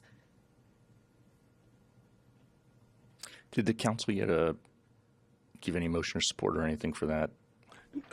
No, they withheld it based upon what we found out for the grants. Sure. Guy, do you know? And the Health Foundation did turn you down? Yeah, they did turn us down. What action did the council take at the ARP workshop? Well, I think Mr. Yagowski said something potentially about $100,000. He mentioned that, but the action, they couldn't take any action until it came back to the commission. Came back. And then it would have to go back at the next meeting before the council in order to get any type of a commitment. Yeah, as I would like to see a little more like what that's we've no got. Problem. I wasn't aware of how to promote this. I would make a motion just to table this to the next meeting, and if you could the next council? Send us all the actual plans for this, where it's going, and the information that we works need. timing. Does it work timing? Yeah, because the Would we council's still meeting have on the 30th. 10 days for them to advertise? They don't need to advertise it. Okay. We just would need a contract before the end of the year. So. Okay. A second table motion. Quick question. So you guys, we have like some dimensions and quantities, but you guys want more of like a plan on where drawing, this is like going. Yeah, it's kind of like a drawing of where it's going, and we have that. We have that on another procurement process, whatever you did here to get. I don't want you to think, or anyone from the public to think, that we want to decline you having a walking area. But again, when we do these, we usually get, when maybe you can work with Mr. Sullivan, he comes to us with prints and he shows us exactly where the Yeah. walking paths are going to go through. Mitch Bishop does a lot of them for us. I see that the proposal's from 2023. This is now 2020 and dated at the beginning in February of 23. And I know that these numbers can't Right. be accurate. This was just something that from what I'm understanding, come out of workshop from last week. So Right. I don't have any time to refresh everything and get it back up to today's date. Right. So. So if you can come back to us and it's going to be fine, then we have a motion and a second. But my suggestion would be you can email it to us. That would be fine. Yeah, I could do that too. Okay. Yeah. So all those in favor say aye. Aye. Aye. Thank you. Excellent, thank you. Sounds good. We just want to make sure we do our due diligence, that's all. Thank you. Second request would be Commissioner's health insurance and a $500,000 bonus to be distributed to all full-time employees in 2025. Now, I can speak if you'll allow me to the bonus part. Councilman Yagelski brought up, and the council decided that they were going to come and ask you for your permission to spend upwards of $500,000 out the door, so to speak, for a bonus for employees. Out the door means after the PERF, the OASDI, the Medicare. They talked about a $750 bonus for all full-time employees. The total cost of that estimated would be $595,000. So based upon $500,000, if that were the number that you were considering going with, or any number, there's not enough for $750. That's like a $625 bonus or something. So anyways, Mr. DiMartino can clarify if I've said all this correctly. That's the request from the council is $500,000. But I would just point out that if you wanted a $750, if you wanted some type of higher bonus like $750, you'd have to ask for at least $600,000 on that ARP number. Question, is this for employees of 2024 or for employees of 2025? That was the discussion that was at the council meeting. It's for 24 employees to be paid in February payroll of 2025. and so what happens to the employees that worked that year but may not be employed the following year in 2025? I don't think they worked out every single detail. Yeah, I don't on all those things. They didn't go through that yet because it still would have to go back to them. They did say as far as So we're just approving the dollar amounts today, not knowing how it's going to be distributed. And the concept of a bonus. Okay. You see, you'd have to find that the bonus would be appropriate for the ARP funds, just like the park at Hannah. And legally it is? Yes. Yeah. Okay, so we have a motion and a second. This would be for the health insurance, and how much is going to... No, this is for the bonus. Okay, this is strictly for the bonus. Did you second it? I didn't second it. I asked the question whether I did this is for, second it, so we could go into discussion. okay, for employees of 2024 or Okay. 2025. If it's 2025, I would recuse myself because I won't be an employee in 2025. Yeah, so well, you're not going to get anything for 2024 either because you're an elected official. So this is only non-elected. Well, no, because the payment's going to be in 2025, so it'll be in the salary ordinance for the current elected officials that are here in 2024 and will be here in 2025. I recuse myself. You're not getting paid anyway. Any way you slice it, Mr. Merzinski, you're not getting a bonus. Well, and I don't, Sorry, I'll take you out to lunch. And I don't feel right to give bonuses to other people if I'm not going to be here. All right. you need to explain to him that you can't. Did we? Was there actually a motion for this yet? I don't recall. If not, then I'll make a motion to recommend to the council bonuses in their amount up to $650,000. That way, it gives them some flexibility if they want to do a higher amount. Thanks. Okay, so we have a motion. I'll step down. And second, any more discussion? Hearing none, all those in favor say aye. Aye. Aye. Okay, and then there's still the commissioner's health insurance. Right. So the purpose of that was sort of a stopgap if there are ARP funds that are actually left over, or if somebody didn't use all the funds that were allocated, it can actually be transferred to that. And we know that we have the health insurance costs. Did Okay. we come to an amount? No. Million? 2 million? Okay. So the amount that we're looking at is $2 million. We know that the money's not there left in ARP, but we'd rather overshoot it than undershoot it in case one of the projects that we've committed to doesn't go through in the time frame. Makes sense. I'd make a motion to authorize the council to use up to $2 million in ARP funds to backfill our health insurance and start replenishing that.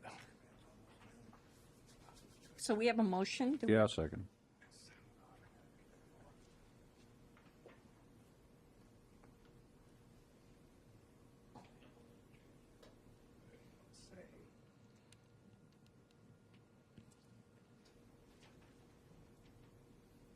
I seconded it. Yeah. So we have a motion and a second. Any more discussion? Hearing none. All those in favor say aye. Aye. Aye. Okay, so we'll move on. We saved it for IT to come back. We had 3 items for requests for ARP, interior, exterior camera securities in LaPorte and Michigan City courthouses, upgrade door system in LaPorte County Courthouse, and the upgrade of storage for security cameras. Okay, and there was also one more thing, and this was discussed at the data board hearing on our meeting on Friday. I don't believe I've gotten all the commissioners all the information yet, but to get it, on the agenda, to get it approved for ARP funds for 2024. So it would be upgrading all the internal and external courthouse cameras, security cameras in LaPorte Courthouse. Upgrading the storage for the security cameras, also displays in the lobbies and outside the courtrooms that would, keep their schedule, their court calendars, what's going on in Michigan City. And I believe that also does include LaPorte. We would have to do some additional wiring in LaPorte to make that happen, but I believe that did include the LaPorte Courthouse also. And then the door system the application is really old and we need to get that updated. Make a motion to approve that. We need that. Yeah. Second. So we have a motion and a second. Any discussion? Hearing none. All those in favor say aye. Aye. Aye. And then our... Thank you very much. Thank you. The Thurman case settlement. I'm going to ask you to bless the Thurman case. It's a wrongful death case that started in 2020, and we've come to a resolution. The insurance company's on board. Travelers is going to have to add some money to our SIR in order to get it paid, and the global settlement is $500,000. So is it your recommendation that we approve this today? Yes. All right, then I make a motion to approve it today. I'll second that. So we have a motion and a second. No, any discussion? Hearing none. All those in favor say aye. Aye. Aye. Motion to adjourn. Motion to adjourn. Second. We have a motion to adjourn and a second. All those in favor say aye. Aye. Aye. Aye.